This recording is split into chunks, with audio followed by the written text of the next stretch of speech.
Hello, ladies and gentlemen, this is Eddie Marcus one more time, and I'm so glad to be able to be before you this time, this post, hoping it reaches you in time to help you, guide you in making up your mind about the rest of your life. You know, this is an experimental, it is a wonderful experimental time for all of us to focus on. It is the time for us to discover who and what we are, what we're made of, what we are about.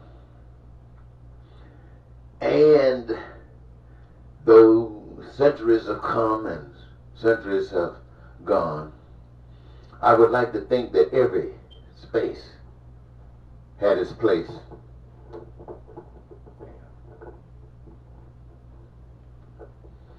I'd like to think that it's all come at the time it was due. For it surely is coming at a time like that for you. Here we are, ladies and gentlemen, in a presidential season when we have had an opportunity to see all that we have been taught in our lives. Everything that we have been taught since we have been here on the face of the earth, here in America. We have a chance to experience it right before our very eyes. It's testing time. Yes, I call it testing time.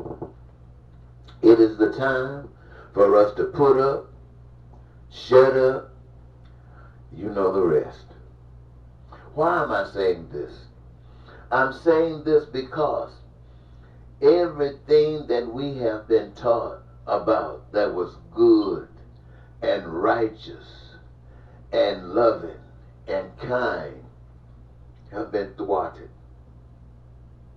It has been castigated. It has been put down. What? By its opposites. And its opposites have been lifted up. Lifted up when we were taught that it was wrong.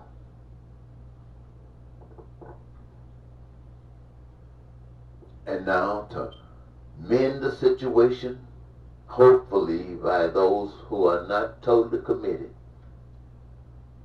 we're trying to struggle to see if we can reduplicate something that has been tried before as a temporary fix, as an aspirin or Tylenol to get us through this pain at this moment in time.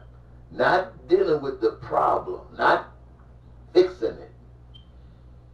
This, my friends, is why I stand before you today, feeling wonderful to say to you that there is an answer. It is an answer that comes from not the Republicans or the Democrats or men or women or whites or blacks. It comes from truth. Truth, my friends, that's eminent all across everything. The mind that's tuned can reach in and grasp it and hear it clearly. That means, my friends, it's a spiritual message.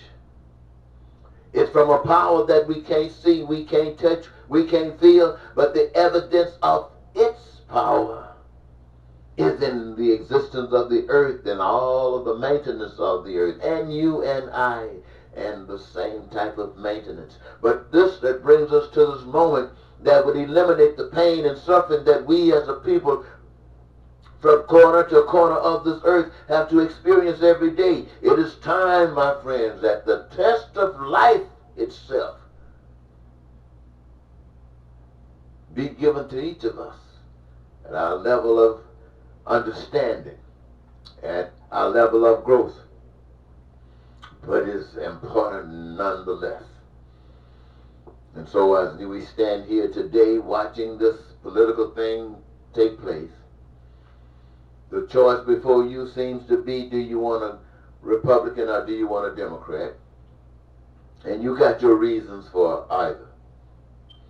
But the whole monumental question that is before the world is the choice that you make is exactly what you get. You were made in perfection. You were given heaven as long as you could keep it. And all you had to do to keep it was to have faith. But you also had choice. Choice says, I want to venture out another way.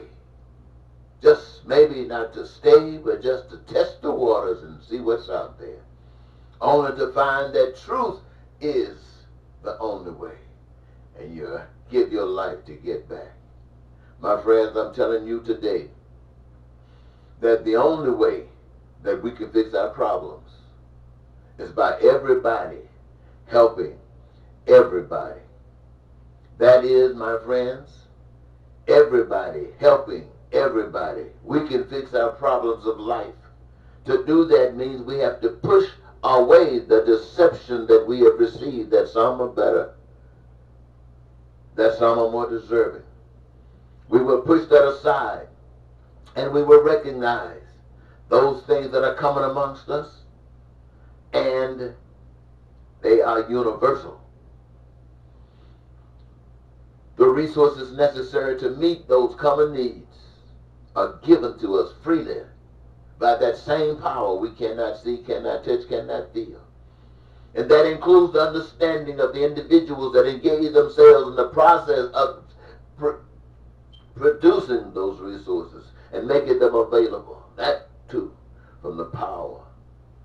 And it is only by the power of that superior understanding that would allow those resources to reach to every last one of us, because it allows us to understand that everyone that benefits should engage themselves in the process. That establishes your entitlement. Engaging yourself in the process establishes your entitlement. And so based upon your career objectives, you recognize the joy in having the opportunity to engage yourself.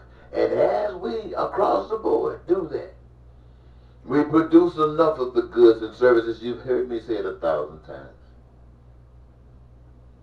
And so this is just a sign. I'm not going to go any further into that. But this is just a sign to let you know that that power is much, much more beneficial. But you have been trained to accept limitations. And those limitations allow you to go up to the perimeters based upon the system in which you have been given all your fundamental training.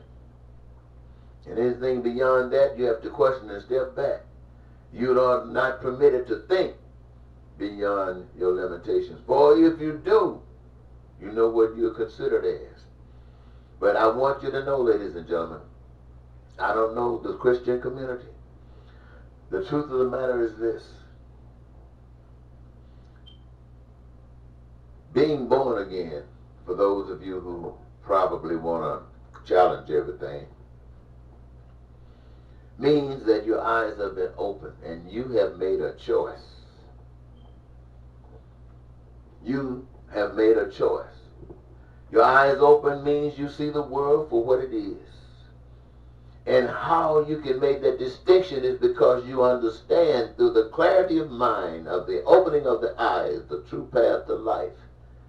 And when you contrast one against the other, you can see the problems as well as the solutions. And by being now one that's headed down that true path of life, you cannot cut your light out in dark places. That's how you are known as the light. And so now you begin not to go the way of tradition, but the way of the divine, by just identifying the problem, reflecting the solution, and going forward. You see, ladies and gentlemen, God is not going to force you to change your way, except by you reaping what you sow and receiving the fruit of the seeds that you plant. These are divine education educators. And if it takes you forever to learn the truth, it takes you forever to learn the truth. There's no time with God. And really, there's no time for you. You come, we come, and we go, and we go. But the bottom line is this. You have been told that you're going to heaven because of this or because of that. Every son of man, I'm not talking about son of man that was saved. Everybody that dies go to heaven, you have been told. The most dangerous men, the most violent men, the most hateful men, everybody just running around in heaven, you have been told. Ladies and gentlemen, it ain't so. Heaven is a special place for special people. Now, I'm just saying people because that's what we are. Heaven is a special place for special people. And what makes these people special is this. They act heavenly. They love. They stand up for what is right, and nothing will stop them. They don't go along to get along. They might have been doing that at one time. All they wanted to do was to shine, but now they are shining. They do not, I once again state, go along to get along. I don't care what status of life they were traveling before. I don't care if they were big somebodies or little nobodies. Now they are somebodies. They are instruments of love. They are instruments of the powers of that universal God. And they say that every individual on the face of the earth wants their needs, their wants, and their desires met. They want peace, prosperity. This is just God, inalienable rights that's established amongst us all. And everybody, listen to me, ladies and gentlemen, one more time. Everybody helping everybody. That means everybody that's workable recognizes a career that gives you your greatest pleasure. And that's what you want to do. That's what you want to work. That's the kind of work you want to do. If it's digging a ditch or riding a cloud, if it's painting a train or land pavement on a highway, whatever it is, cleaning a toilet, managing a certain this or that, whatever it is, that's your gift. That's what you came on this earth to do. Everybody on the face of the earth. I'm not just talking to you Americans. I'm talking about people everywhere, down in Mexico, Central America, Africa, where people are running for their lives, don't know what to do.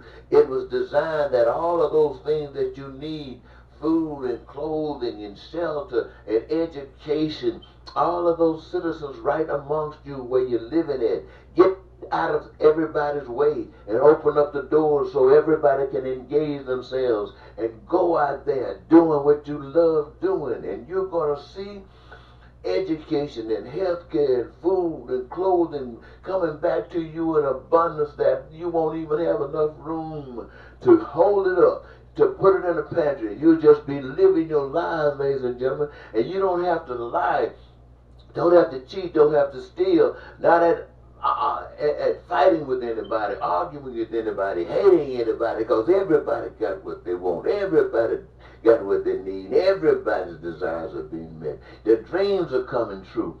God, dog it, ladies and gentlemen. Woo! Can you see that compared to where the United States have been in the past 2 or 3 years? Healthcare, or people taking money running everything. But see, everything I just got through talking to you about did not involve one penny. There's no money involved in the superior plan of life. There's no money involved in the superior system of government. There's no No money involved. And ladies and gentlemen, the reason that we can stand before you and speak to you with certain authority is this. Number one, I mentioned to you that all of these people that people say are in heaven, and I say that's not true. I say heaven is for special people. Special people are people who choose heaven. I'm repeating something I just said, but I want to use that as a re-emphasis. Heaven is a special people, a special place for special people who choose heaven. In their minds, in their being, in their spirit, they have changed. They see heaven. They want heaven. They live in heaven right now. And in the midst of wherever you are in the world today, wherever you are in the world today, however dark the place might be, this really is the purpose of God. Wherever you are in the world today, they might be murdering people, slaughtering people, doing everything. Wherever you are in the world today, you're like a doctor that goes in a pandemic place, ready to give his life to save life. That's what you are now, the eliminator of darkness. So wherever you are in the world, give glory and thanks to God and let your light shine. And that is in pursuing those things that are so necessary for the glory of God to be exhibited in those dark places. You know that the greatest honor for you in your service is for that darkness, so resistant to truth, to come and try to destroy you. A destruction. You receive gloriously, because to give your life for heaven is the secret key to the door of eternal life in heaven. To give your life. Once it was said, the day that you disobey me is the day you will surely lose your life, separated from heaven. And now we've been like the prodigal son, like the teenager that just knows better than their parents what's good, until they find out by bumping their heads against the wall, and they're hoping it's not too late to go back home. However, you had to lose your life to get out of heaven. You gave it up. Now likewise, you got to give it up to get back in heaven. It got to mean that much to you. You give up your life. Make them say, we're going to change this world and make it heaven because I'm here. I am the expression of the almighty, invisible God. But you see as much as you can possibly see right here today in you. And then they can't take that and they kill you. You think you're going some other place other than heaven? Now you look at another me coming around doing any and everything I want to do. But somebody said, I believe in Jesus, confess with my mouth that he is, and I'll be saved. And go out there and get killed in a car accident, die from MS or some sickness that we have not cured because we need the money. And then here I am going there where you have given your life. That's like putting a rotten apple in a thing of sweet. That ain't gonna happen. Ladies and gentlemen, I just wanted to tease you a few minutes. Went off a little bit, but that was okay. We need that. So once again, I'm going to check out. This is Eddie Marcus saying goodbye.